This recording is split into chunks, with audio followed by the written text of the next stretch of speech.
Bakit mo ba kasi ako sinusundan? Aba, kasalanan ko pa na inalam ko ang totoo. Hindi nga ako umaamin sa'yo para hindi ka na mag-isip eh. Pero sinundan mo pa talaga ako kanina. Paano hindi ako mag-iisip? Bago pa kita sundan, may nakita na akong panloob ng babae sa bulsa ng pantalon mo. Ano yun ha? Souvenir ng panloloko mo sa akin? Elmo naman, 61 ka na. Ilang taon na lang ang itatagal natin dito sa lupa, pero talagang humabol ka pa sa pangangabit. Ano ka ba naman, Miranda? Siyempre lalaki pa rin ako. May mga gusto pa akong gawin na hindi mo maiintindihan kasi babae ka. Anong parte ang hindi ko maiintindihan, ha? 4 na dekada na tayo magkasama. Ngayon mo pa talaga naisip mga liwa. Eh, kailan ba dapat? Nung bata-bata pa tayo? Kung noon ko ba yung ginawa, hindi ka ba magagalit? Iisa lang naman ang magiging reaksyon mo, kaya hindi na mahalaga kung kailan ko ginawa. Nangyari na ang nangyari. At talagang wala kang balak tumigil sa ginagawa mo? Wala.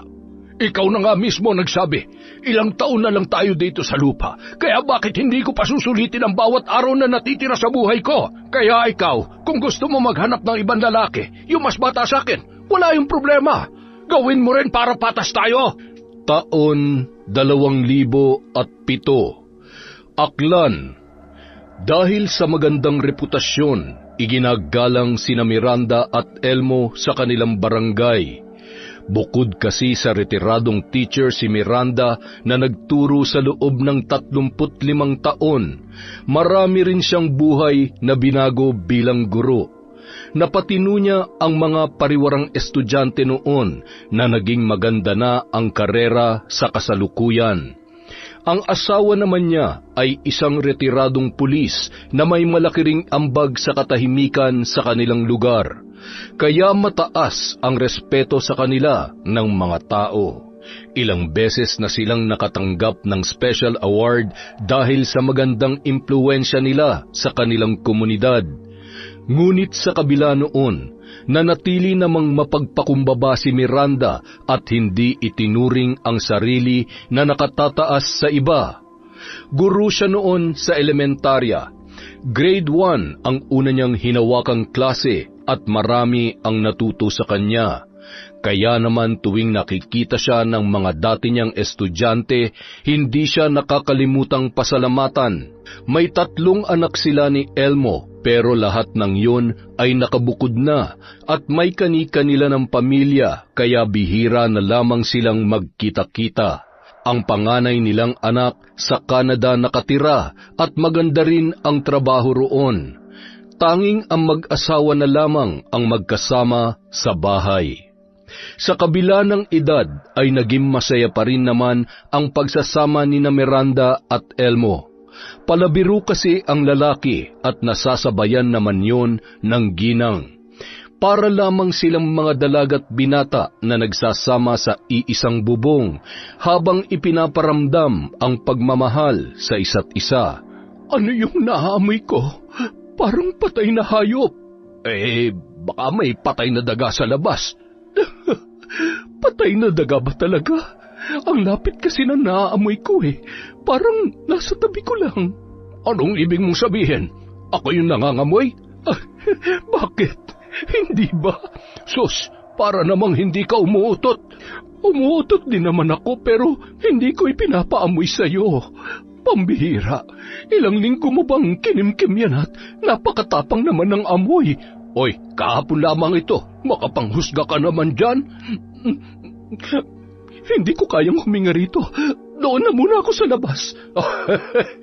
Tama yan, para mailipat ko ng channel ng pinapanood natin.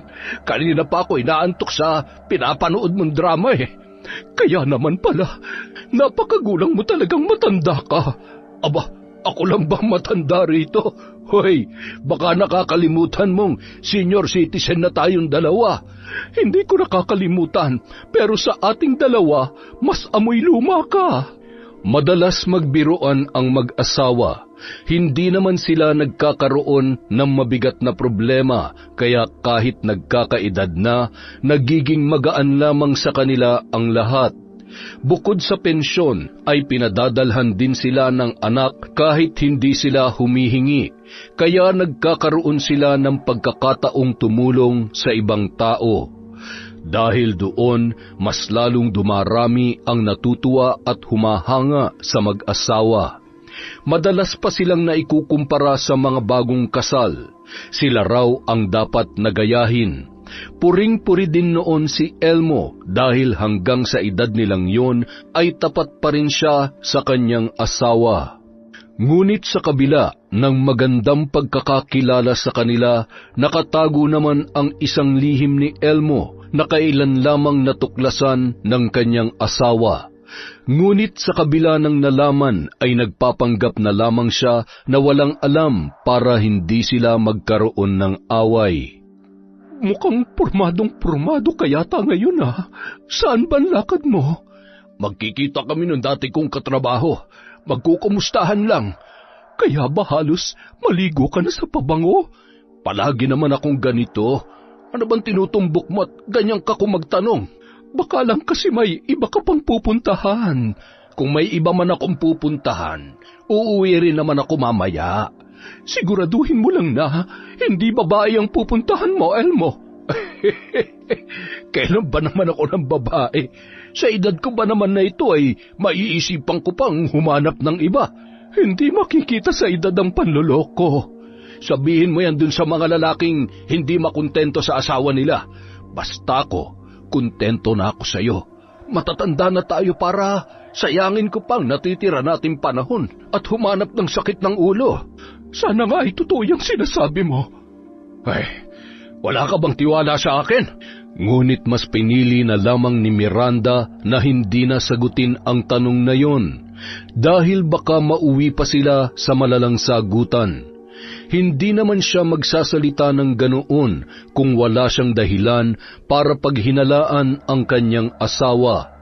Nitong nakaraan lamang, nag-asikaso siya ng mga maruruming damit na kanilang ipapalaba. May dumarating kasing labandera doon tuwing Sabado. Habang iniisa-isa niya ang mga damit ni Elmo, hindi niya inaasahan na makakakita siya ng panloob ng isang babae sa bulsa ng pantalon nito. Nasisiguro niya na hindi yun sa kanya, at doon nagsimula ang kanyang paghihinala. Kung noon ay hindi naman palaging umaalis ng gabi ang kanyang asawa, nitong nakaraang linggo ay panay na ang pagpapaalam sa kanya na pupunta sa mga kaibigan. Nagtiwala siya noong una, ngunit habang lumilipas ang mga araw, napapansin niyang may nag-iba sa kanyang asawa. Bukod sa pumoporma na yon na hindi naman ginagawa dati, napansin niya rin na halos hindi na sumasabay sa kanya sa pagkain si Elmo. Palagi nitong sinasabi na kumain na sa labas o di kaya naman ay hindi pa nagugutom, kaya nauuna na lamang siya palagi.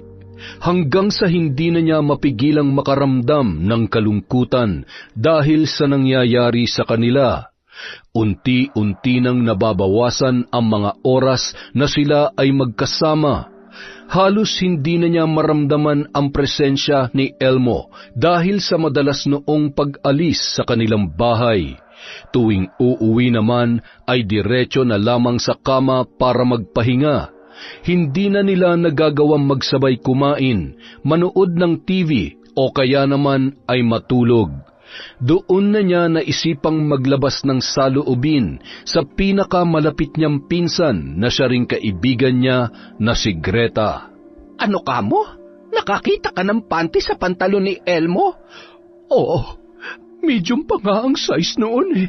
Nako, hindi kaya bakla talaga ang asawa mo? Ngayon lang naisipang lumantad.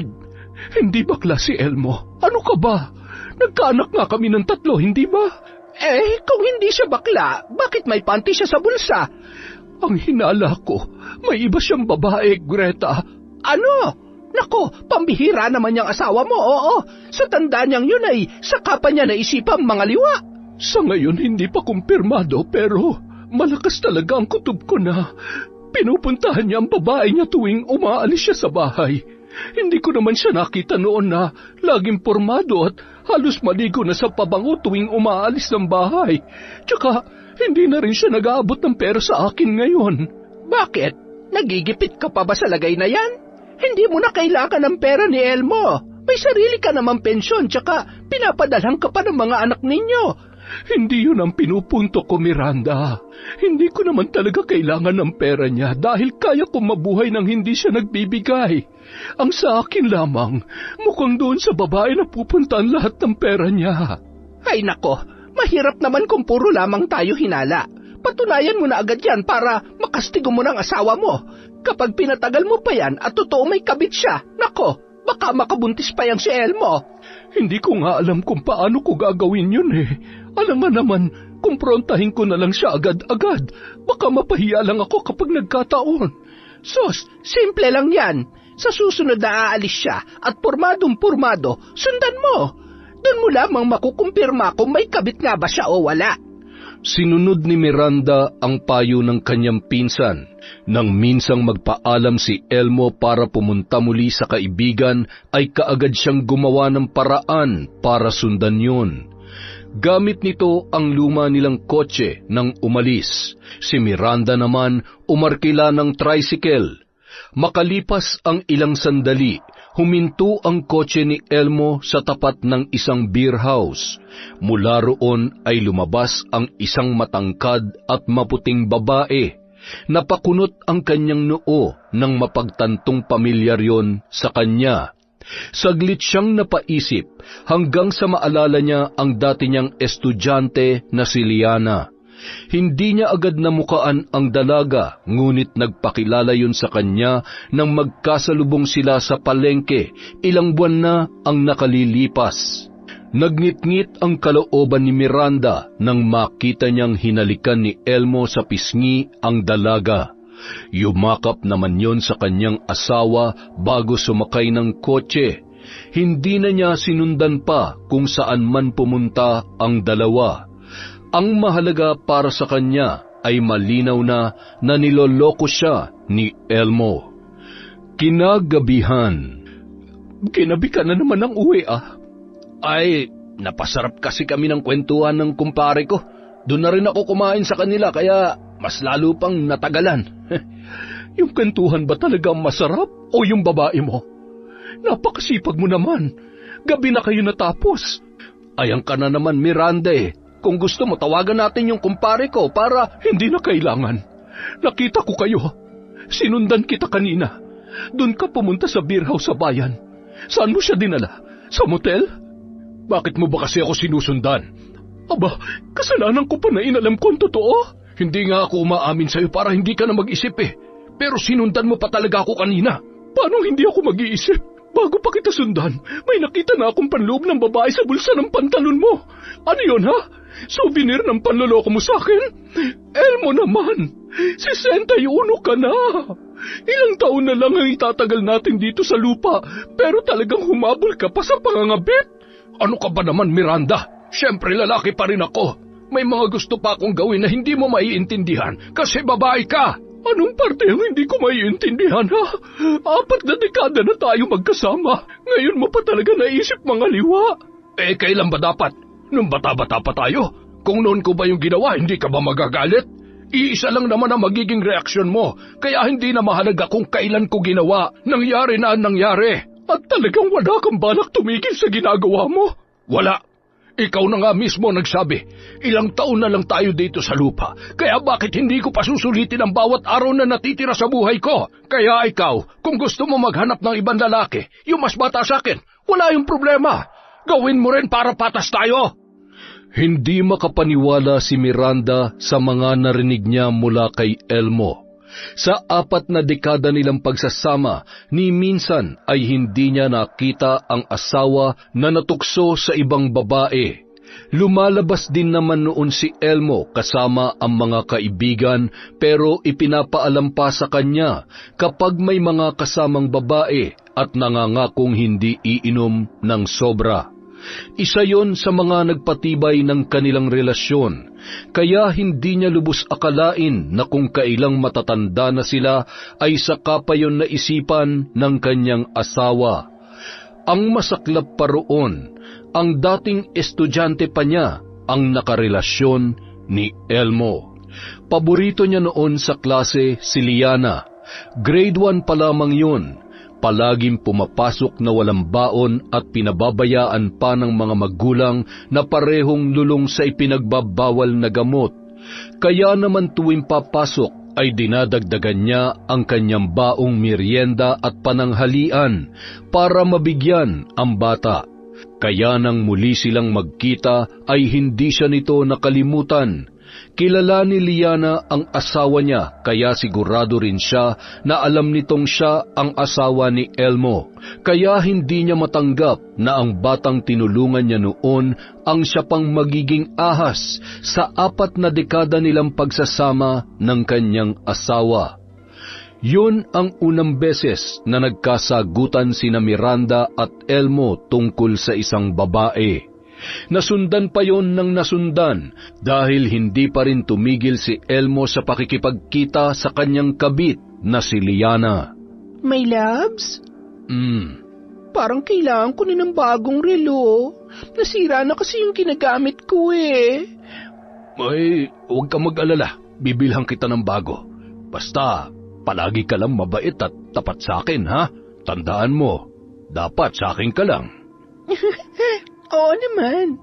Sayong-sayo lang ako, my loves. Ay, siya nga pala. Kailan mo ba ako isasama sa bahay mo? Gusto ko na makita kung gaano kalaki yon. Malay mo, magustuhan ko nang doon na lamang tumira kasama mo. Hindi ba magandang ideya yon? Abay, maganda nga yung naisip mong yan, my loves. Pero sa ngayon kasi, hindi pa talaga pwede. Bakit naman? Alam mo namang may asawa ko, hindi ba? Hindi ko naman inilihim yun sa'yo.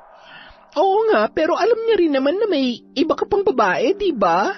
Kung hinahayaan ka lang niya, edi okay lang din sa kanya kung doon ako titira sa inyo. Tsaka ikaw naman ang lalaki sa inyong dalawa. Kapag sinabi mo, hindi na siya makakatanggi pa. Dapat iparamdam mo sa kanya na ikaw ang batas sa bahay mo. At dadalhin mo ron kahit sinong gusto mong dalhin. Abay, hindi naman ganun kadali ang sinasabi mo. Tsaka, hindi lang talaga sa akin ang bahay na yun. Sa amin yun ni Miranda. Pera naming dalawang ginamit sa pagpapagawa, kaya hindi ko pwedeng sabihin na sa akin lamang yun. Paano ko? Hindi mo man lang ako ipaglalaban kahit gusto ko rin tumira sa bahay na yun. Kilala kong asawa mo. Mabait yun, kaya sigurado ako matatanggap niya ako. Kilala mo si Miranda? Paano? Hindi ko pa nga pala nasasabi sa'yo. Naging estudyante niya ako. Grade 1 pa lang ako noon. Sobrang bait niya sa akin. Lagi niya akong tinutulungan. Binibigyan pa nga niya ako ng baon at tinuturuan pang mag-isa kapag wala na mga kaklase ko. Kung ganun, ikaw pala yung estudyanteng kinukwento niya sa akin noon nakaraan. Nagkita raw ulit kayo. Huwag ka mag-alala. Gagawin ko ng paraan yung gusto mo. Talaga, loves? Salamat, ha? Umasa naman si Liana sa pangakong yon ni Elmo. Mag-isa na lamang siya sa buhay at wala ring matinong trabaho. Una siyang nagtrabaho sa beer house pero natanggal din siya roon nang manampal siya ng isang bastos na customer.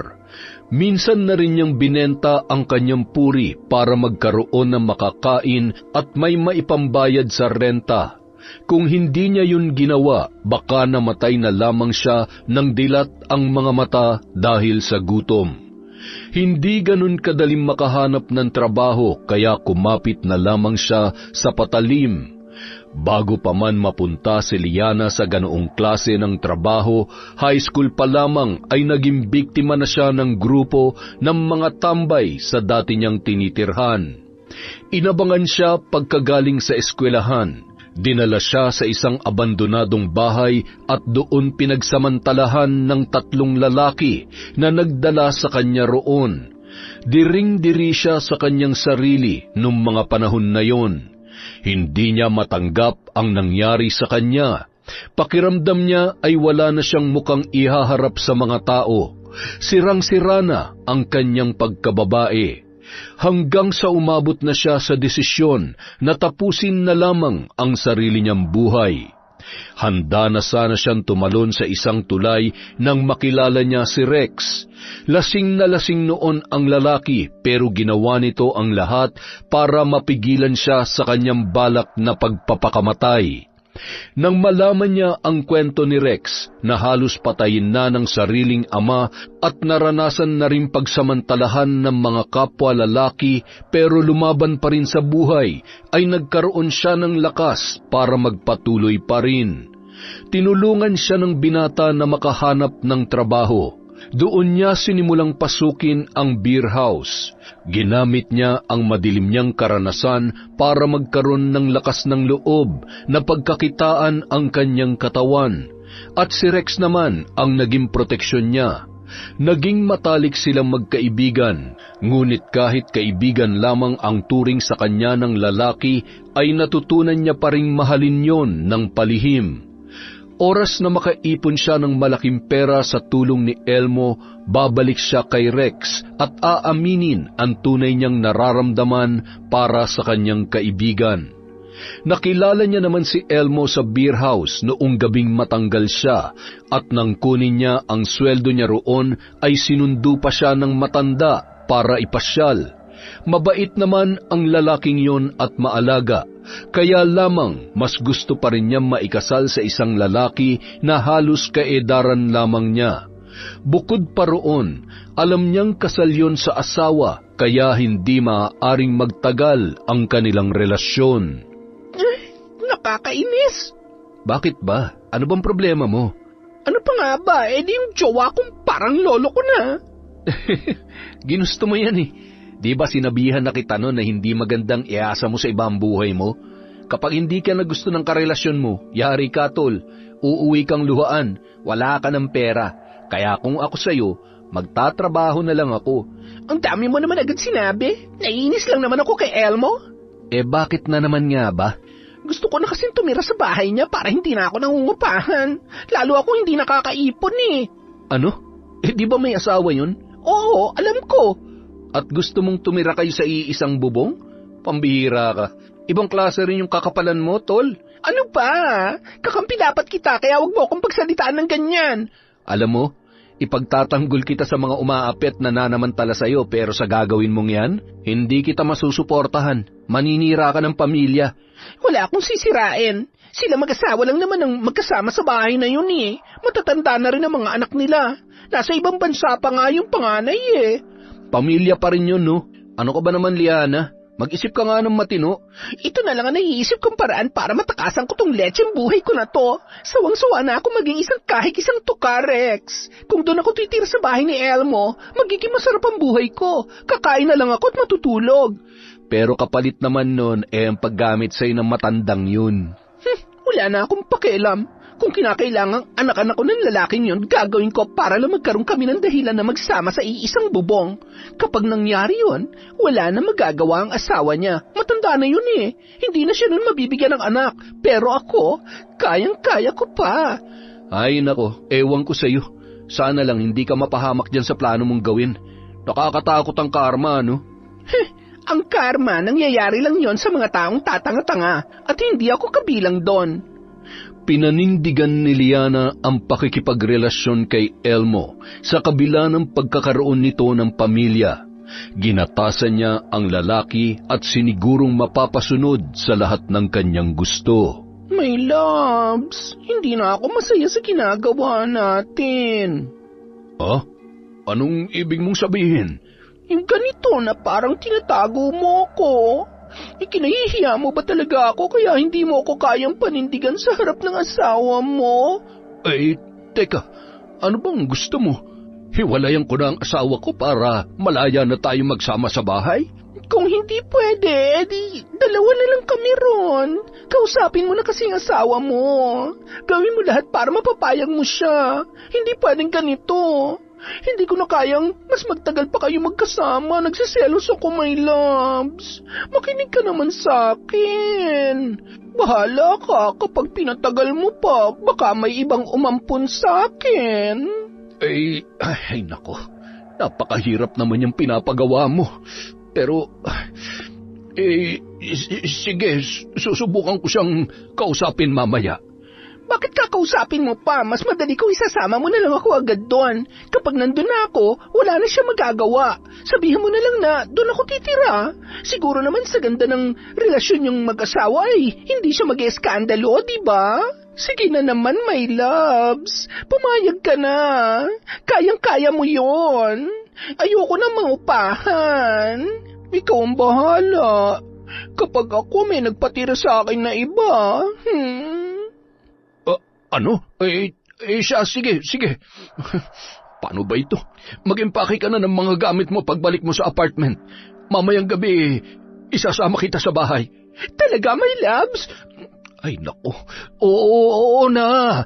Tsaka, mabuti na rin yun para mapanatag ako kaysa kung saan ka pa tumira. Yan ang gusto ko sa'yo eh. Pagsapit ng gabi, hindi inaasahan ni Miranda na hindi lang mag-isang uuwi si Elmo.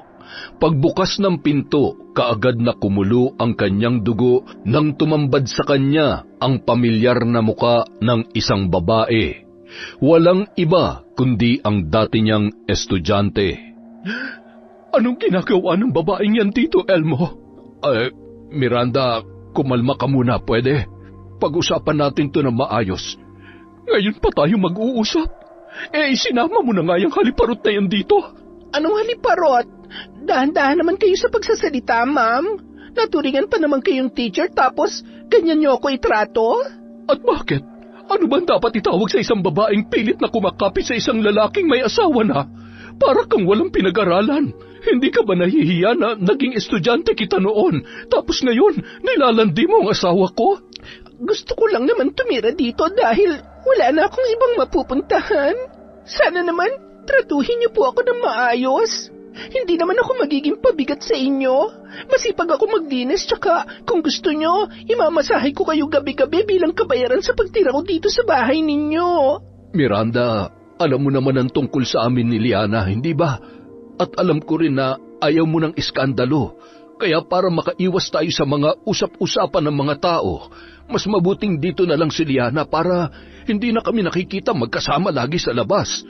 Ang kapal naman ng mukha mo, Elmo. Ikaw ang gumawa ng problemang yan. Bakit itadamay mo pa ako, ha? Sobra ka. Hinayaan na nga kita sa pakikipagkita sa haliparot na yan. Inuwi mo pa rito sa bahay. Hindi mo na talaga ako nirespeto. Pansamantala lamang naman siya rito. Kaya pansamantala yan o pamatagalan. Hindi ako papayag na dito titira ang babaeng yan. Hindi lamang ikaw ang pwede magdesisyon tungkol sa bagay na yan, Miranda. Tayong dalawa nagpagawa nitong bahay kaya may karapatan din akong patirahin dito si Liana. At ako naman ang asawa mo. Kahit saan panig mo tingnan, wala ni katiting na karapatan ng babaeng yan na tumira dito. Kaya nga nakikiusap ako sa iyo. Hindi naman siya manggugulo rito. Susunod siya sa kung anumang batas mo rito sa bahay. Basta pumayag ka lang na dito na siya tumira. Totoo po yun, ma'am. Kahit nga po gawin niyo akong katulong dito, ayos lamang po sa akin. Kailangan ko lang po talaga ng matitirhan. Dahil sa pamimilit ni Elmo ay wala na ring nagawa pa si Miranda. Ni hindi niya na namalayan kung paano siya nakumbinsi ng asawa na magsama-sama sila sa iisang bubong. Ang tanging alam na lamang niya noon ay ayaw niyang madungisan ang pangalan nilang mag-asawa. Dahil malaki ang bahay at may 2 pang bakanteng kwarto, ipinagamit na lamang nila ang isa kay Liana. Maghahating gabi na noon pero maramot pa rin ang antok kay Miranda. Nang sulyapan niya ang katabing si Elmo ay muli siyang nakaramdam ng pagkainis. Habang nagngingit-ngit ang kanyang kalooban sa nangyayari, kabaliktaran naman yon sa asawa niyang binabaliwala lamang ang lahat. Dinampot niya ang isang unan at saka yun buong lakas na ipinalo sa katabi. Aray ko, ano ba? Natutulog ng tao eh. Kung ayaw mo matulog, magpatulog ka. Buti ka pa. Kinakaya mo makatulog ng mahimbing pagkatapos mong dalhin dito ang kabit mo. Shh! Ano ba, Miranda? Hinaan mo nga yung boses mo. Gabing-gabi na, makakabulaho na tayo ng mga kapitbahay. Huwag ka nang magpanggap. Umuulan sa labas kaya kahit sumigaw ako ngayon, hindi nila maririnig. Bumangon ka dyan at mag-usap tayo. Pambihira naman, oo. Inaantok na ako eh. Ano ba kasing pag-uusapan natin? Ano pa nga ba? Di yung kabit mo. Anong gusto mong gawin ko? Palayasin ko siya? Dapat lang. Miranda naman, magpapaulit-ulit na lamang ba tayo? Oo, hanggat hindi ka natatauhan. Hindi ka man lamang nakukonsensya sa ginagawa mo sa akin. Bukas na bukas rin, palalayasin mo ang babaeng yon. Hindi nga pwede. Akala ko ba'y maayos na ang usapan natin kanina at payag ka nang dito na muna siya tumira? Hindi mo man lamang inisip kung anong mararamdaman ko. Nakakababa ng pagkataong pagdadala mo ng kabit mo rito. Hinayaan lamang kita makipagrelasyon sa kanya dahil ang akala ko, titigil ka rin kapag nagsawa ka na. Pero dinala mo pa siya rito sa bahay. Para ano? Para mamuhay na parang mag-asawa sa mismong harapan ko? Buisit ka, Elmo! Buisit ka! Ay nako, nakakaumay na yung bunganga mo, Miranda. Kapag hindi ka pa tumahimik, papasakan ko ng baril yan. Gawin mo, para malaman ng mga anak mo na hindi na ikaw ang amang ginalang nila noon. At bakit naman sila nadamay sa usapang ito, ha? Simula pa lamang damay na sila. Pamilya mo kami at sinisira mo dahil sa pesteng Liana na yon. Ano bang gusto mo? Ilantad ko na lang sa mga tao rito na meron akong kabit? Kung ayaw mo ng kahihiyan, hayaan mo siya rito. Kapag may nagtanong kung sino siya, di sabihin mo, pamangkin ko. Pamangkin? Mukha na nga kayong maglolo? Ay, pwede ba, Miranda? Totoo naman na. Bakit? Hindi mo ba matanggap na hindi kayo bagay sa isa't isa? Buti sana kung mukha kang bata sa edad mo. Nangungulubot ka na. Punyeta naman, hindi ka matatahimik? Hindi ako mananahimik sa bahay na ito hanggat nandito ang babae mo. Tandaan mo, Elmo, ikaw may gusto na nandito siya kaya wag mo akong kukwestiyonin kung paano ko siya itatrato rito. Kailangan niya malaman ang lugar niya at hindi yun dito sa loob ng pamamahay ko. Bahay ko rin to. Mas malaki ang naiambag ko rito. Halos araw-araw ang naging pag-aaway ni Miranda at Elmo mula nang tumira sa kanila si Liana. Noong una, hindi nakikisali sa away ang dalaga. Para lamang itong maamong tupa na nakatayo sa isang tabi at nakikinig sa dalawa. Mukhang tirahan at libreng pagkain lang naman ang kanyang habol, kaya nagagawa pang hindi pansinin ni Miranda. Ngunit kalaunan, unti-unti nang nag-iiba ang ihip ng hangin. Ang sarap naman ng buhay mo. Pahila-hilata ka lamang dyan habang naghihintay ng tanghalian. Tapos na ako sa gawain ko, Nay, kaya kung pwede lang, huwag niyo na akong pakialaman. Huwag mo akong matawag-tawag na nanay, hindi kita anak. Di wag. Di rin naman kita gusto maging nanay. At hindi rin kita gusto rito sa bahay. Wow, hindi lang ikaw may-ari ng bahay na to. Alam ko, pero ikaw, malinaw na wala kang karapatang tumira dito. Hindi ka naman namin kaano-ano. Estudyante lang kita na tinulungan ko noon. Nagsisisi ako na tinulungan pa kita. Kung alam ko lang na lalaki kang malanti at walang respeto, hinayaan na lang sana kita magtiis sa gutom at pangungutya ng mga kaklase mo. Talaga? Peke lang naman pala yung kabutihan mo eh. Hoy, tanda, kung ako sa'yo, magpapakabait na ako. Lalo na kung nabibilang na lang ang araw na itatagal ko dito sa mundo. Kapag nawala ka na, ako na magmamay-ari nitong bahay. Tapos ikaw, pagpipiyasan ka na lang ng mga uod at mga bulati sa hukay. Bastos ka! Noon pa, tanda, nagtitimpi lang ako sa'yo dahil nakiusap sa akin ang asawa mo. Pero ngayon, tama na sa bait-baitan. Hindi ko na hayaan paulit-ulit mong tapakan ng pagkatao ko dahil lamang kabit ako. Mahal kong asawa mo, kaya hanggat mahal niya rin ako, magtiis ka sa presensya ko. Kung masyado na masakit sa mata mo ang mga nakikita mo, pues pumikit ka. O kaya naman matulog ka na lang buong araw para hindi tayo nagkikita. Ang kapal talaga ng mukha mo. Kahit anong sabihin mo, kabit ka lang ng asawa ko at mananatili kang kabit hanggang sa huling hininga mo. Hininga pala ha? Pues, tingnan na lang natin kung sinong unang malalagutan ng hininga. Sa sobrang galit ni Miranda sa kabastusan ni Liana ay pinalayas niya ang dalaga. Ngunit nang dumating si Elmo, kasama na naman nito ang babae. Muli nilang pinag-awayan ang tungkol doon. Sa huli ay nanaig pa rin ang kagustuhan ng asawa niya kahit tutol pa rin siya sa pagtira ni Liana sa kanilang bahay. Hanggang sa napagod na lamang si Miranda sa paulit-ulit nilang pag-aaway, kaya hinayaan na lamang niya ang dalawa. Ano ka ba naman, Miranda? Bakit nagpaubaya ka na lamang basta-basta? Hindi ako basta-basta nagpaubaya, Greta.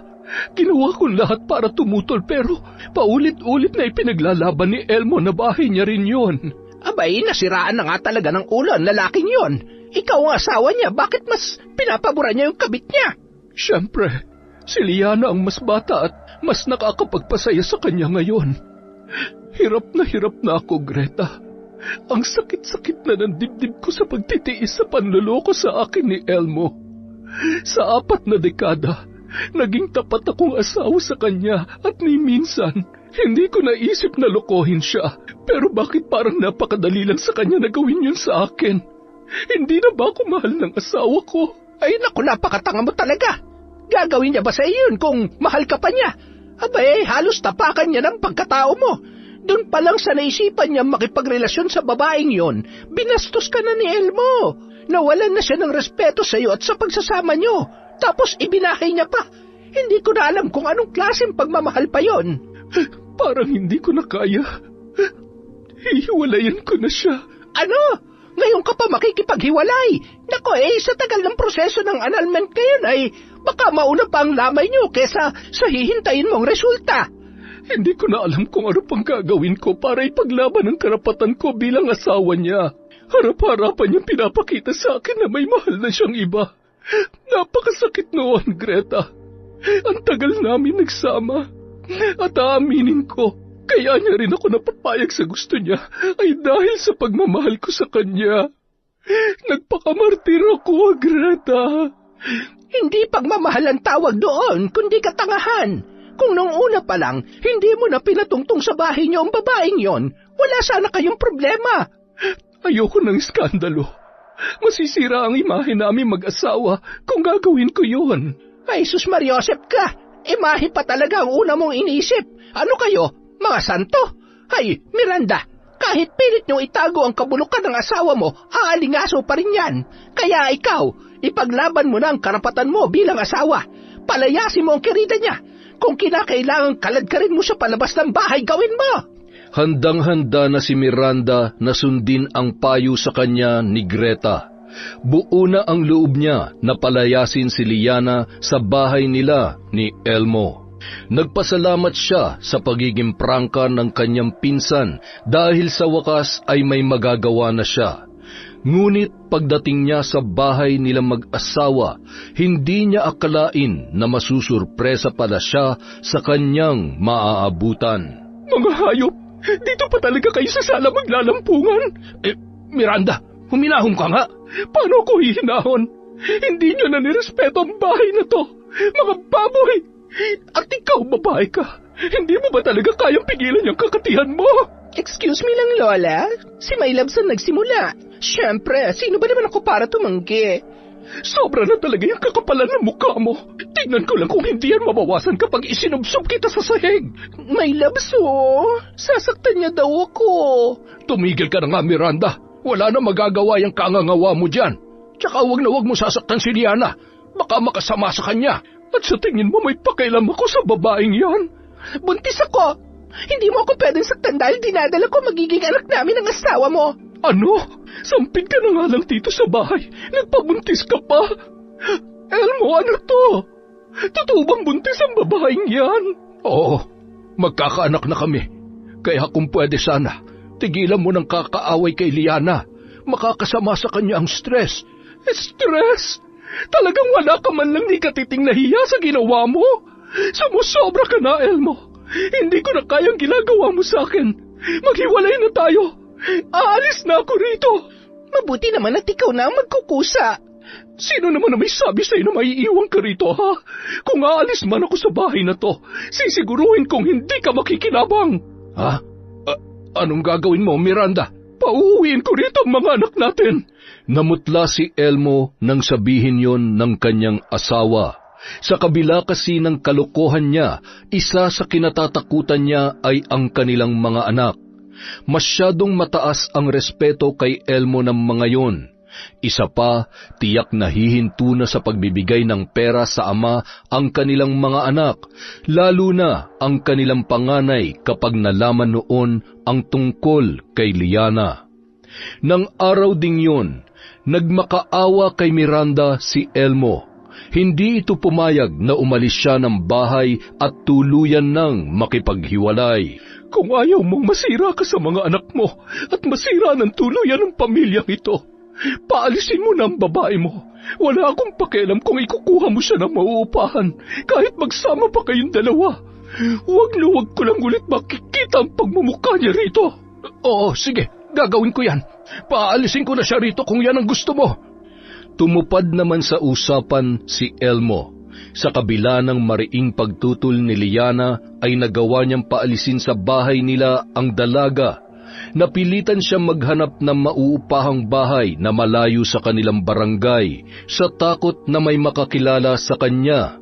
Maayos naman ang kanyang nilipatan, ngunit ang tanging problema ay hindi makontento roon si Liana. Gusto ko dun sa bahay niyo. Ayoko rito.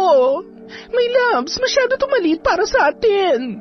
Hindi ka nga pwede roon. Bakit ba hindi mo maintindihan ang sinasabi ko sa'yo? Akala ko ba ako mas mahal mo? Bakit hinayaan mo na lang ako na paalisin na matandang Miranda na yon? Kahit ano pang sabihin mo, asawa ko pa rin si Miranda. Kayang-kaya niya akong ipahamak dahil sa pagpupumilit mong dun tumira sa bahay namin. Huwag ka naman pala eh. Kayang-kaya ka palang andarin ng asawa mo. Intindihin mo naman ang sitwasyon, my loves.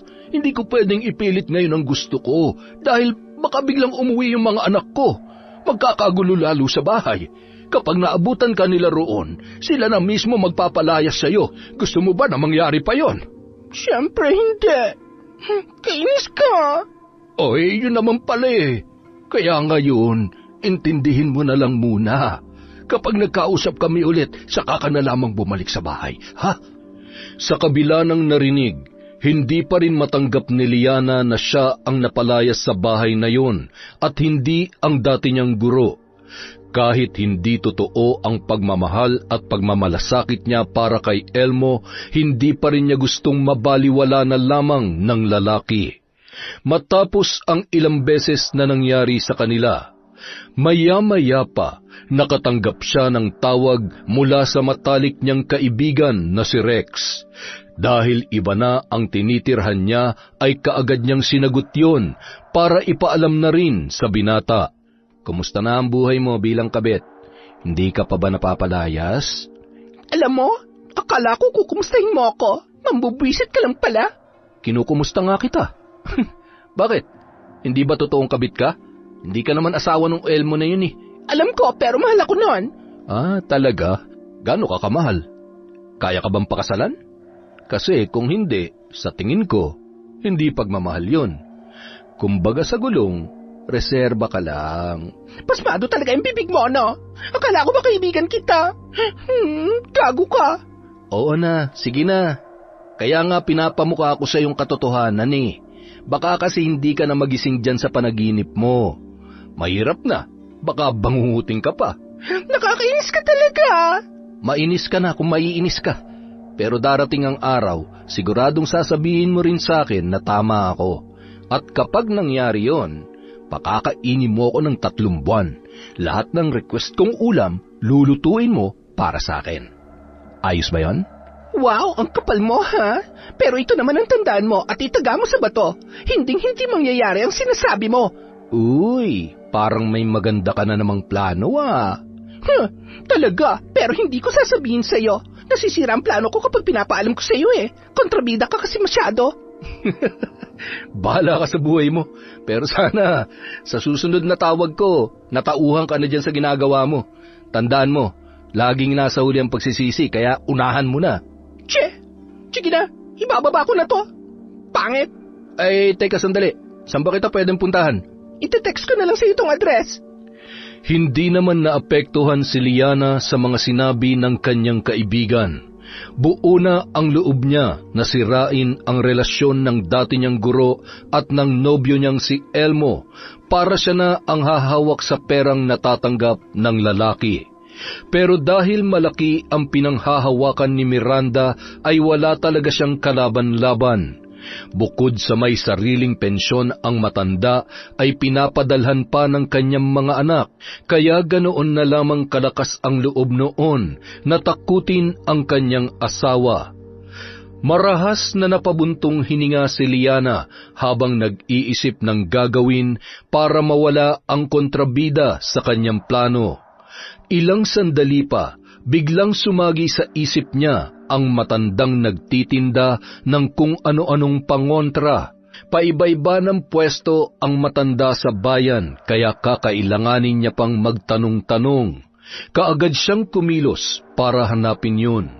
Bago pa man sumapit ang dilim, natagpuan na ni Liana ang taong gusto niyang makausap na si Aling Edna. Sa pagkakaalam niya ay matagal nang nagtitinda ng mga pangontra sa mga elemento, panggayuma, pampalaglag ng sanggol at kung ano-ano pa ang matanda. Tinanong niya yon kung may alam din sa pambabarang. At hindi naman siya nabigo nang sabihing marunong din ito sa kulam at barang. Hindi na siya nagpaligoy-ligoy pa. Diretsa niyang sinabi ang kanyang sadya. Napangisi na lamang siya na magkasundo sila ni Aling Edna sa nais niyang ipagawa roon. Kapalit ang halaga na kanyang ibibigay. Pagbalik niya sa paupahan, nagulat siya nang maabutan doon si Rex. Prenteng nakasandal sa nakasaradong pinto ang lalaki habang naghihintay. Tumaas ang isang kilay noon nang siya ay matanawan. "Saan ka galing, ha? Kanina pa ako naghihintay rito. Kala ko, niloloko mo lang ako na dito ka nakatira. Buti na lang, nakilala ko yung tsinelas mong naiwan dito sa labas." Bakit naman tsinelas pang pinagbasehan mo? Maraming pwede magmay-ari ng ganyan, no? Marami nga. Pero makikilala ko kapag ikaw ang may-ari. Ako kaya nagbigay niyan sa'yo. Hay, oo na.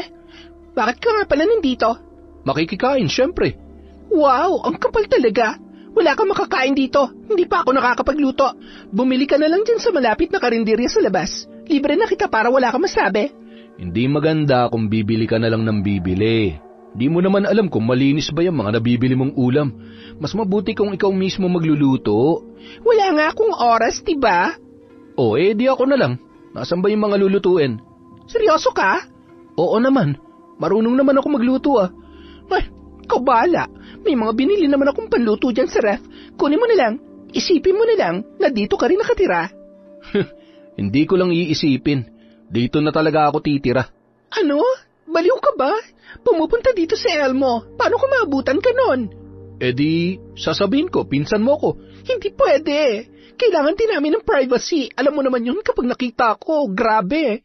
Baka pumunta siya rito mamaya kaya pagkatapos mo magluto at kumain, umuwi ka na rin kaagad. Ay, bagamat nadismaya si Rex sa sinabi ni Liana, pinilit na lamang niyang itago yun. Ayaw niyang madagdagan pa ang mga iniisip ng kaibigan niya na maaaring magtulak pa sa mas maraming maling desisyon sa buhay. Gustuhin man niyang maging matino si Liana, hindi na niya hawak ang desisyong yun para sa kanyang kaibigan. Malungkot na sinulyapan ni Rex si Liana na kasalukuyang umiidlip sa mahabang upuan na gawa sa kahoy. Kung maayos lang sanang trabaho ko't may malaking ipon, hindi ko hahayaang ipahamak mo pang sarili mo, Liana. Napabuntong hininga na lamang ang binata. Tanging siya lamang ang nakakaalam ng tunay niyang nararamdaman para kay Liana. Pero hindi niya magawang umamin sa kaibigan dahil batid niyang malabo naman siya nitong magustuhan. Parakit-rakit lamang siya. Pareho silang high school lang ang tinapos kaya nahihirapan din siyang makahanap ng maayos na trabaho. May natanggap naman siyang offer sa construction sa Kalibo pero hindi pa rin niya magawang lumayo dahil kay Liana. Gusto niya sanang yayain doon ang dalaga para pareho silang makahanap ng maayos na trabaho. Pero mula nung pumasok si Elmo sa eksena, hindi niya na yon nagawa pa. Samantala, dahil wala na naman si Elmo, ay inaya na lamang ni Miranda ang pinsang si Greta na doon maghapunan sa kanilang bahay. Mag-isa na naman kasi siyang kakain kung hindi niya yon gagawin.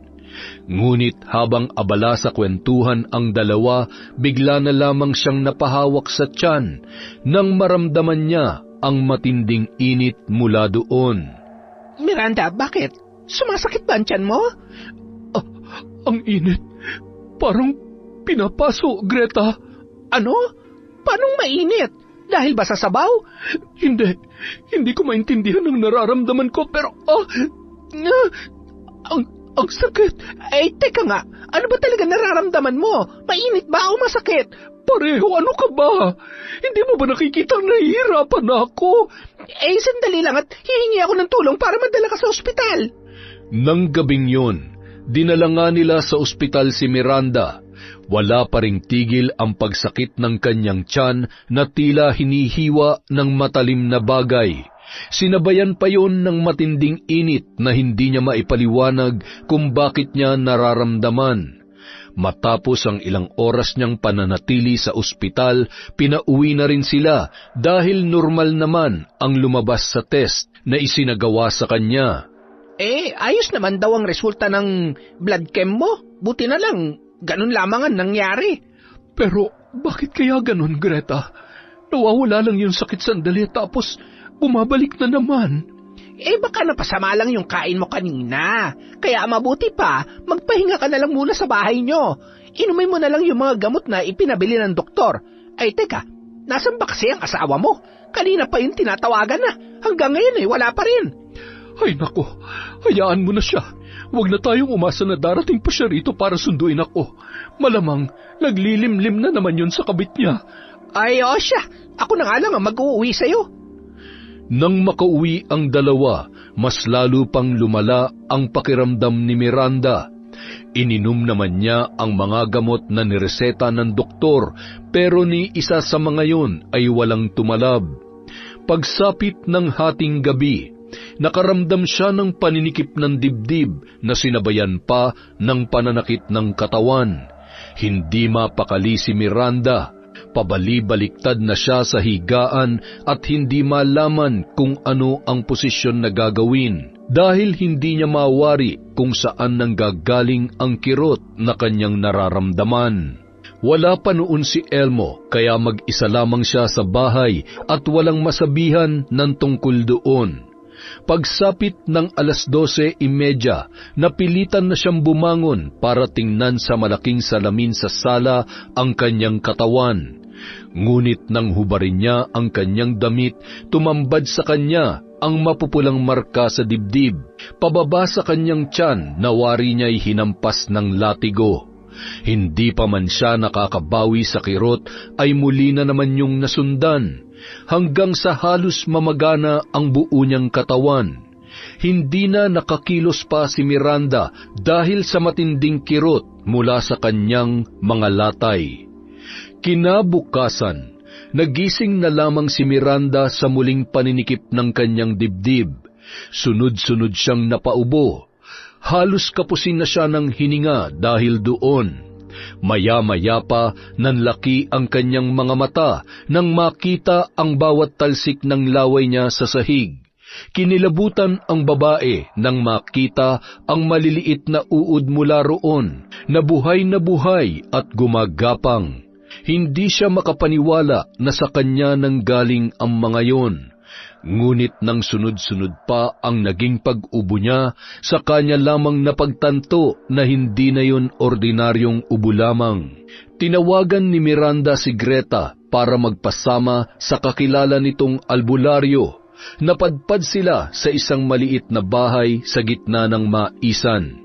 Sa pagkakaalam niya ay tauhan din doon ang matandang may-ari ng bahay na si Aling Maring. Marami ang natutuwa sa matanda dahil sa kabila ng katandaan ay nagagawa pa ring magtrabaho sa maisan. Bagamat hirap ng magsalita ay malakas pa rin yun. Pagdating doon ng magpinsan ay agad naman silang hinarap ng matanda. Ngunit na makita nito si Miranda ay kaagad na nag-iba ang ekspresyon ng kanyang muka. Magandang hapon, Aling Maring. Pwede ko ba kayong makausap sandali? May sumusunod sa'yo. Hindi ligtas kung dito mo sa labas sasabihin ang sadya mo. Pumasok muna kayo. Nagtataka man ay sumunod na lamang sina Miranda at Greta sa sinabi sa kanila ng matanda. Pagpasok pa lamang nila sa bahay nito ay sumalubong na ang amoy ng iba't ibang kandilang nakatirik sa bawat sulok, ngunit wala pa yung sindi. Nakaagaw pansin din sa kanila ang mga nakasabit na sungay ng hayop doon, pati na rin ang mga garapon na naglalaman ng iba't ibang insekto. Paano niyo po nasabi na mayroong sumusunod sa akin? Bukod sa kakayahan kong manggamot at mambarang, may kakayahan din akong makakita ng espiritu at kausapin sila. Kung ganoon, alam niyo na may bumabarang sa akin. Ganoon na nga. Ngayon, ikaw na mismo ang lumapit sa akin. Hindi ka na maaaring lumabas ng bahay ko. Anong ibig niyong sabihin? Mananatili ka rito hanggat hindi ko natatanggal ang sumpa mula sa itim na marikang bumabalot sa iyo. Ay, pasensya na kung sisingit ako sa usapan nyo, pero Aling Maring, posible bang ibalik ang barang sa taong gumagawa nito sa pinsan ko? Madali lamang ang sinasabi mo, ngunit hindi ko nararamdaman ang puot mula sa taong bumabarang sa kanya. Isa lang ang ibig sabihin noon. Merong nagpapabarang sa'yo. Ano? Pero sino naman ang magpapabarang sa akin? Isipin mo ang mga taong posibleng magtanim ng galit sa'yo o may matinding inggit na pagmumulan ng puot ng taong yon. Miranda, hindi kaya si Liana nagpapabarang sa'yo? Hindi ba't gustong-gusto niya maagaw sa'yo ang asawa mo? At ayaw niyang pumayag nung pinalayas mo siya sa bahay ninyo ni Elmo? Kung siya nga ang posibleng nagpapabarang sa iyo, kakailanganin ko ang tulong ng kasama mo. Ha? Ako? Oo, ikaw nga. Pagkasabi noon ay ibinigay ni Aling Maring kay Greta ang kalulutong ulam na nakalagay sa isang maayos at malinis na lalagyan. Kailangan yung maibigay kay Liana. Oras na kainin yon ng dalaga, saka lamang magsisimulang tumalab ang pagbalik ng sumpa. Umayon naman sa kanila ang panahon dahil ng gabing yon ay dumating nga ito sa bahay ni Miranda kasama si Elmo. Tao po! Tao po! Anong kailangan nyo? Ay, nandiyan ba si Miranda? Ibibigay ko lang sana itong niluto kong ulam. Tulog siya. Akin na. Ako na lang ang tatanggap. Ay, sige. Masarap yan. Buti patikman mo rin. Mukhang ako naman talaga ang uubos nito. Maraming salamat, ha? Gumuhit ang matagumpay ng ngiti sa mga labi ni Greta nang maibigay yon kay Liana. Bumalik siya roon kinabukasan para kumustahin ang lasa ng kanyang niluto. Nagyabang pa ang dalaga na mas masarap daw siyang magluto doon. Ngunit ang mahalaga sa kanya ay kinain yon ni Liana. Paalis na sana siya para puntahan ang bahay ni Aling Maring, kung saan pansamantalang tumutuloy si Miranda nang tawagin siya ni Elmo. Greta, sandali. Bakit? Alam mo ba kung saan pumunta si Miranda? Hindi kasi siya umuwi kagabi. Akala ko nga ay dyan lamang sa inyo.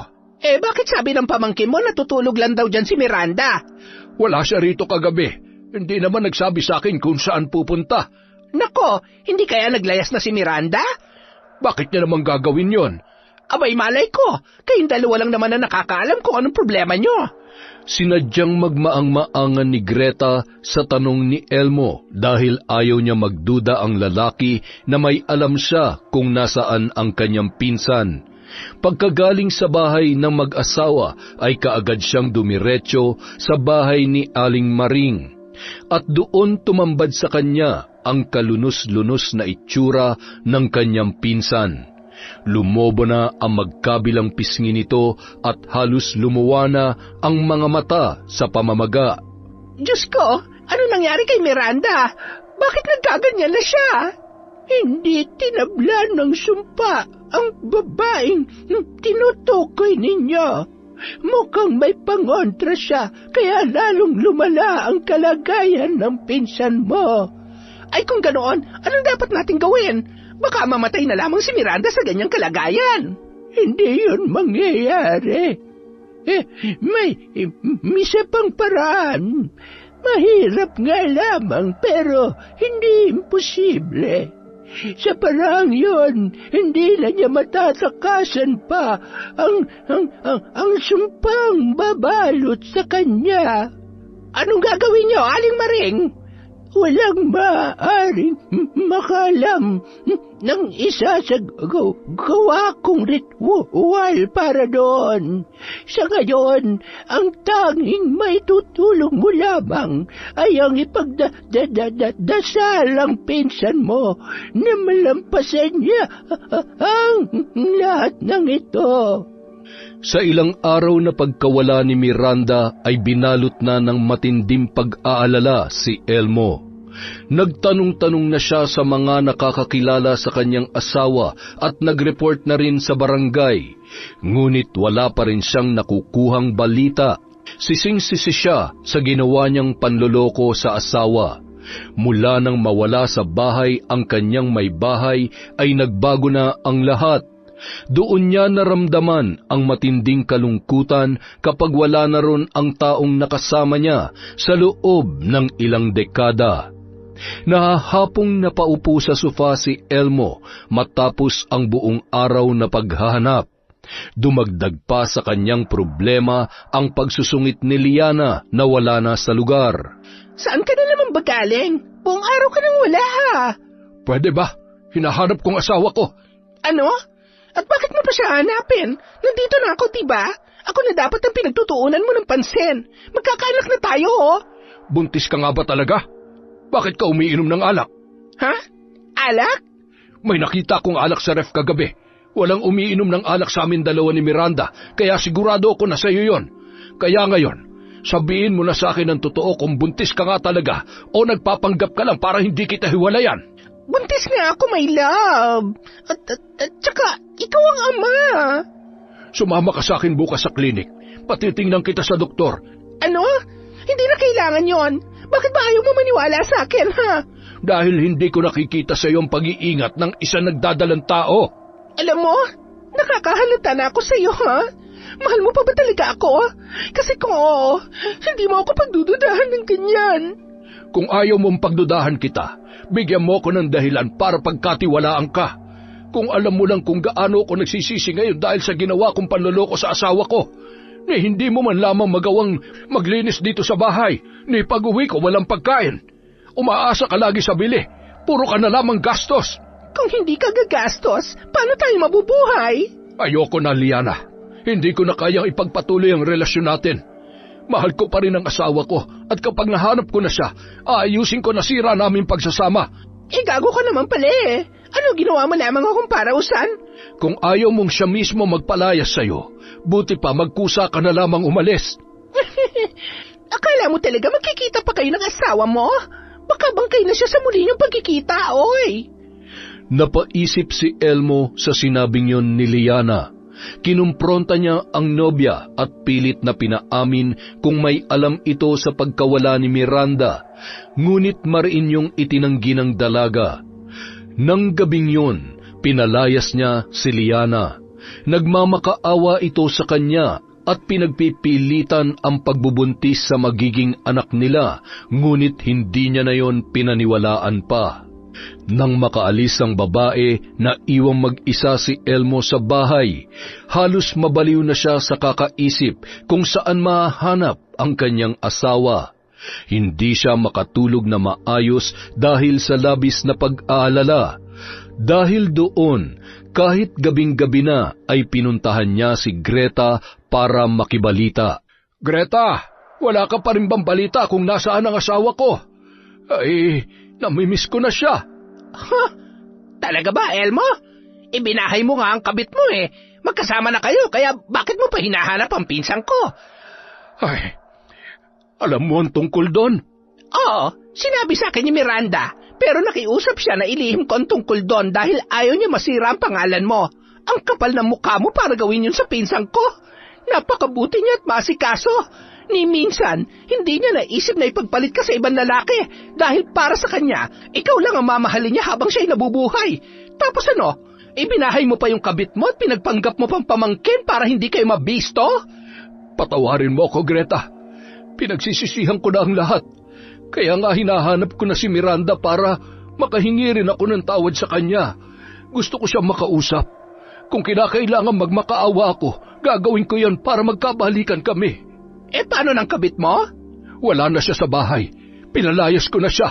Hindi ako naniniwala sa iyo, Elmo. Nagawa mo nang lokohin ang pinsan ko Ngayon pa kaya na? Nagawa ko lang namang ibahay si Liana dahil akala ko totoo nagdadalang tao siya. Pero nitong mga nakaraang araw, napansin ko mga ginagawa niya na ipinagbabawal sa mga buntis. Isa pa, hindi rin siya pumayag nung sinabi kong pupunta kami sa klinik kaya mas lalo kong nakumpirma ang hinala ko. Kasalanan mo yan. Ginusto mo magpaloko sa kanya kaya ngayon, kinakarma ka na. Baka naman alam mo kung nasaan ang asawa ko. Alam kong galit siya sa akin kaya baka sinadya niyang umalis sa bahay. Nakikiusap ako, Greta. Gusto kong malaman kung ligtas pa siya o maayos ba ang kalagayan niya. Gusto mong malaman? Pues, sumama ka sa akin mamaya na makita mo kung gaano kahayop ang ginawa sa kanya ng bisit mong kabit. Pagpatak ng 2:00 ng madaling araw, tumulak na si Greta papunta sa bahay ni Aling Maring. Kasama niya na noon si Elmo na alalang-alala sa kanyang asawa. Pagdating nila sa bahay ng mambabarang, nagulat siya nang hindi sila papasukin ng matanda. Hindi pa kayo maaaring pumasok. Kailangan ko pa ng sapat na oras para tuluyang maalis sa katawan niya ang itim na mahika mula sa bumabarang sa kanya. Nang isara ni Aling Maring ang pinto, ay napatingin si Elmo kay Greta. Ipinaliwanag niya naman kung ano ang nangyayari sa kanyang pinsan. Nang malaman ng lalaki ang ginawang pambabarang kay Miranda, ay nanghina ito at napaupo sa lupa. Sana ako na lamang ang nasa kalagayan niya ngayon. Masyado ko na siya nasaktan. Tapos, ganun pa ang sinapit niya dahil sa pambabarang sa kanya. Hindi mangyayari ang lahat ng ito kung hindi ka nangabit, Elmo. Alam ko. Kaya nga pinagsisisihan ko na ang lahat. Nakita mo naman siguro kung ano nangyari sa pinsang ko. Kahit magsisi ka pa ng ilang beses, hindi yun makakatulong para gumaling siya. Hindi mo ba alam? Maaaring ikamatay ni Miranda ang kalagayan niya ngayon. Bakit hindi mo kaagad sinabi sa akin? Bakit ko naman sasabihin sa'yo? Wala kang pakialam sa asawa mo. Pinalayas niya na nga ang lianang yon, ibinalik mo pa. Isang malaking pagkakamali ang nagawa ko. Inaamin ko yun. Kapag maayos na si Miranda, babawi ako sa kanya. Matapos ang ilang oras na paghihintay, lumabas na rin si Aling Maring at sinabing tapos na ang orasyon. Napakurap-kurap sina Elmo at Greta nang makitang maayos na ang kalagayan ni Miranda. Nawala na ang pamamaga sa katawan nito na parang wala lang nangyari. Nang unti-unting nagkamalay ang babae, ay tumambad sa kanya ang asawang si Elmo. Napakunot ang kanyang noo at ilang beses na kinusot ang mga mata sa pag-aakala na nananaginip lamang siya. Mabuti na ang kalagayan mo. Pwede ka nang umuwi. Maraming salamat, Aling Maring. Utang na loob ko sa iyo ang buhay ko. Hindi ko alam kung paano ko masusuklian ang kabutihang ginawa mo para sa akin. Walang bayad ang pagtulong ko sa mga tao sa ganitong paraan. Malaking bagay na sa akin na maayos na ang kalagayan mo. Teka, bago ka nga pala umalis, kailangan mong dalhin ito. Para saan po ang medalyong ito? Yan na magsisilbing proteksyon mo sakaling muling ibalik sa iyong babarang. Maraming salamat, Aling Maring.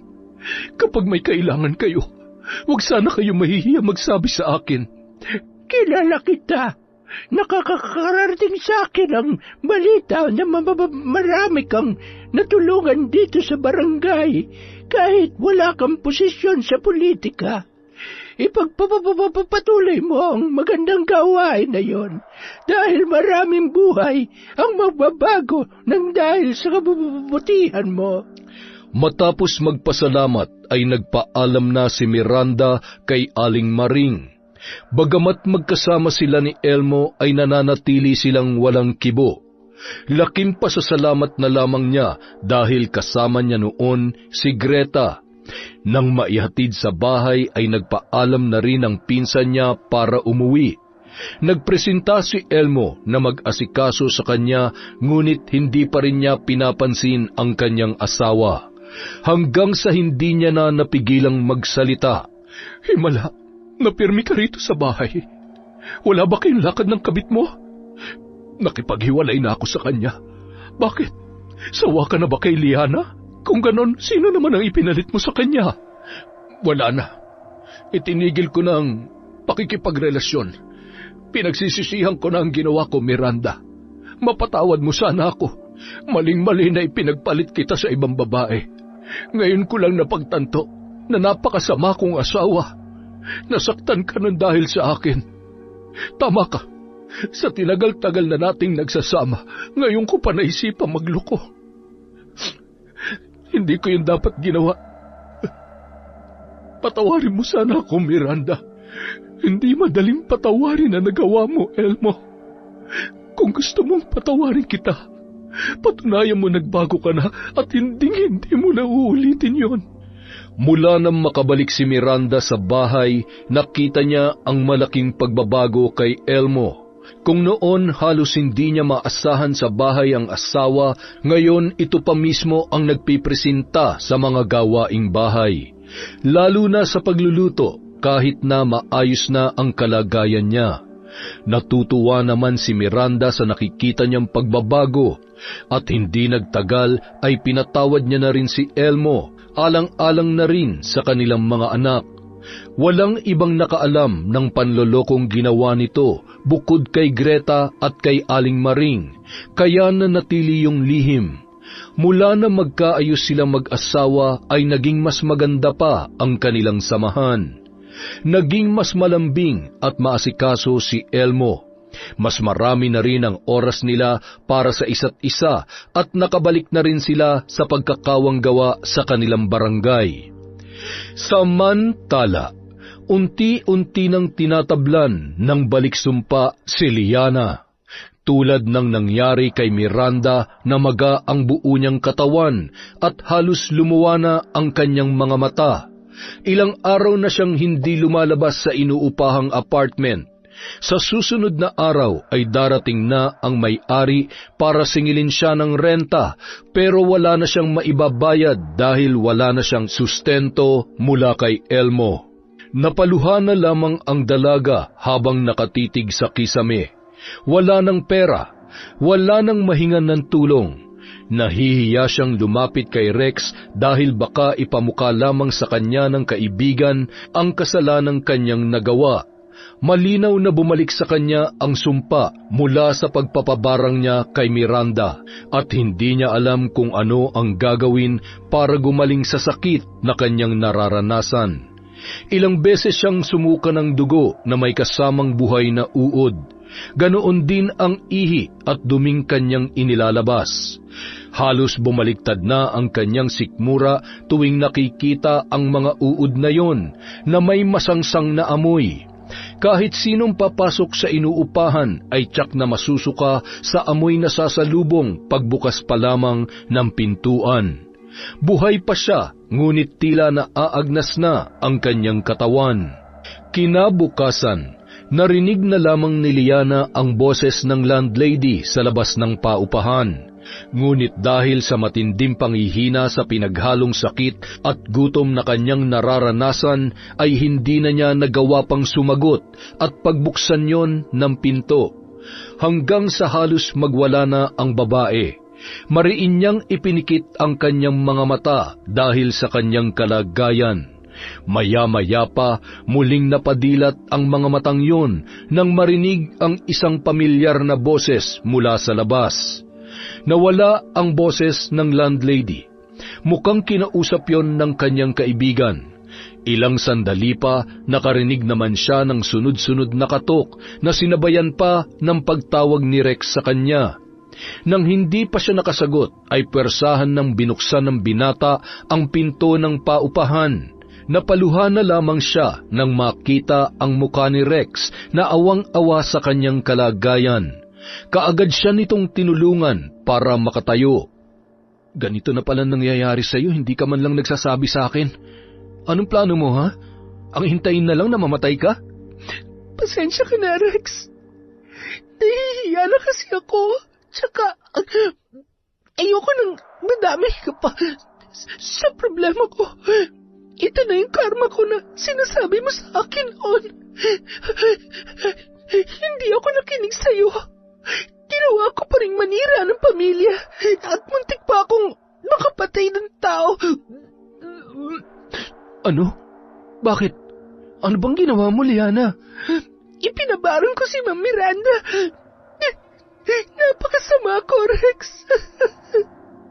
Kung hindi pa ito nangyari sa akin, hindi ko pa maiisip na maling-mali ang ginagawa ko. Hindi ko alam kung paano hihingi ng tawad sa kanya bago man lamang ako mawala. Anong mawala bang sinasabi mo? Hindi ka pa mamamatay. Gagawa ko ng paraan para gumaling ka. Huwag na, Rex. Tama na. Ito ang parusa ko sa mga nagawa kong kasalanan. Kaya hayaan mo na lamang ako. Pwede ba yun? Hindi ako papayag na magiging ganyan ka na lang, Liana. Kahit ayaw mo, gagawa ako ng paraan. Tinupad ni Rex ang pangakong yon kay Liana. Naghanap siya ng magaling na albularyong maaaring tumingin sa kanyang kaibigan. Hindi naging madali ang paghahanap niya, pero sa huli ay may nakuha rin siyang mahusay na albularyo na makakatulong sa dalaga. Nahirapan din ang matanda nung una dahil masyadong malakas ang kapangyarihan ng mambabarang na sumumpa kay Liana. Marami itong sinubukang paraan na hindi kaagad umubra, kaya lalong lumala ang kalagayan ng babaeng lihim na tinatangi ni Rex.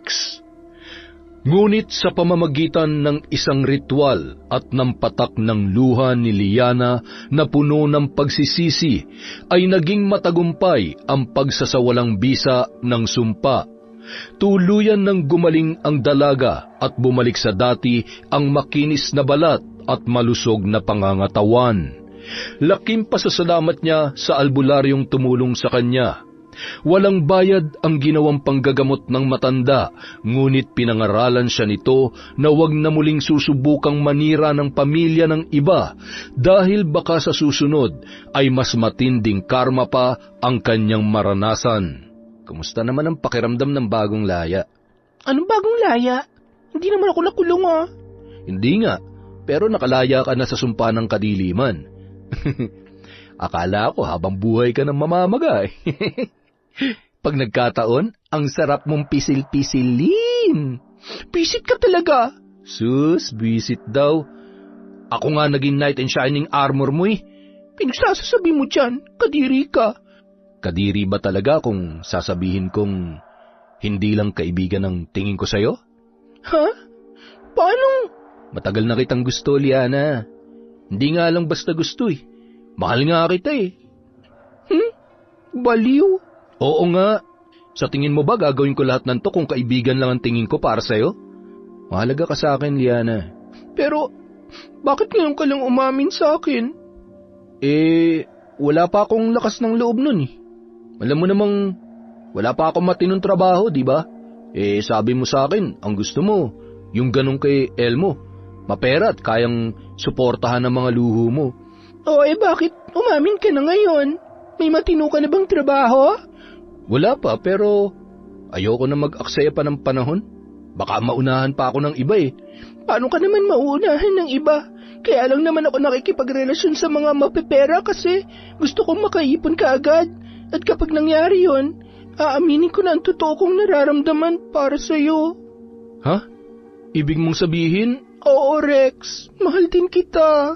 At ayos lang sa akin kahit wala ka pang maayos na trabaho ngayon. Ang mahalaga, nandito ka at magkasama tayo. Tutulungan natin ang isa't isa.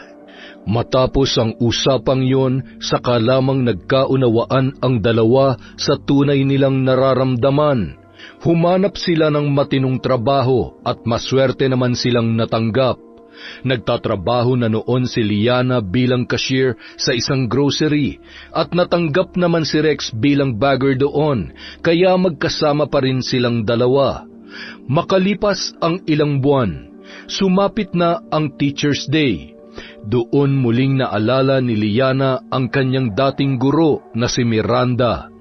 Bagamat kinakabahan, nagplano siya ng isang sorpresa para sa ginang. Paraan niya yon ng paghingi ng tawad. Inaasahan na niyang siya ay mapapahiya at hindi tatanggapin ng matanda ang paghingi niya ng kapatawaran sa mga nagawa niyang kasalanan, pero sinubukan pa rin ng dalaga. Kasalukuyang namimigay ng libreng sopas si Miranda sa mga bata sa kanilang barangay nang lumapit sa kanya ang isang pamilyar na figura. Ang kapal naman ng mukha mo magpakita pa rito. Hindi pa ba sapat sa iyo ang lahat ng ginawa mo sa akin? Ma'am, hindi po ako pumunta rito para manggulo. Nandito po ako para humingi ng tawad sa lahat ng mga kasalanan ko sa inyo. Hindi ko kailangan ng paghingi mo ng tawad, kaya umalis ka na rito habang hindi pa tayo nakakaagaw pansin sa mga tao. Ma'am, alam ko pong hindi madali para sa inyo magpatawad at hindi rin po ako karapat-dapat para doon. Pero sana po, hayaan niyo po akong patunayan na pinagsisisihan ko ang lahat ng nagawa ko. Wala nang nagawa ang ginang na magkusang tumulong si Liana sa pag-aasikaso sa mga batang kanyang pinapakain. Nagulat din siya noon nang malamang may dala rin palang mga biskwit at juice ang dalaga para ipamigay sa mga bata. Bagamat galit pa rin siya sa ginawa nito, ay hindi niya maitatanggi ang paghanga sa ginawa ni Liana. Hindi yon nangulit sa kanya para kanyang patawarin, pero linggo-linggong pumupunta sa kanilang bahay ang dalaga para magdala ng kung ano-anong regalo. May pagkain, halaman, damit, at kung minsan may mga gamit na pwede niyang ipamigay sa kanyang mga tinutulungan. Nakita naman niya na sinusubukang magbago ng dalaga.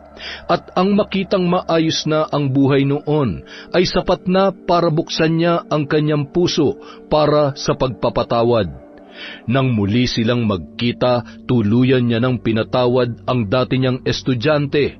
Gusto niya sanang makausap rin ni Elmo si Diana para magkaayos na rin ang mga yon. Pero dahil ayaw nang magpakita ng dalaga sa kanyang asawa, ay nirespeto niya na lamang ang desisyon noon. Sa kasalukuyan, kasakasama niya si Liana sa pagkakawang gawa. Nang huli silang magkita, nalaman niyang nakapag-enroll na pala sa kolehiyo ang dalaga para ituloy ang naudlot na pangarap. Masaya siya para sa dati niyang estudyante dahil bukod sa natutunan nitong maging mabuting tao at bumawi sa mga nagawang kasalanan, ay nakikita niya rin kung paano unti-unting naaabot ni Liana ang kanyang mga pangarap sa buhay. Doon niya naisip na posible palang alisin ang galit sa puso kahit gaano pa man kabigat yon. At doon niya rin napagtanto na mas magaan ang buhay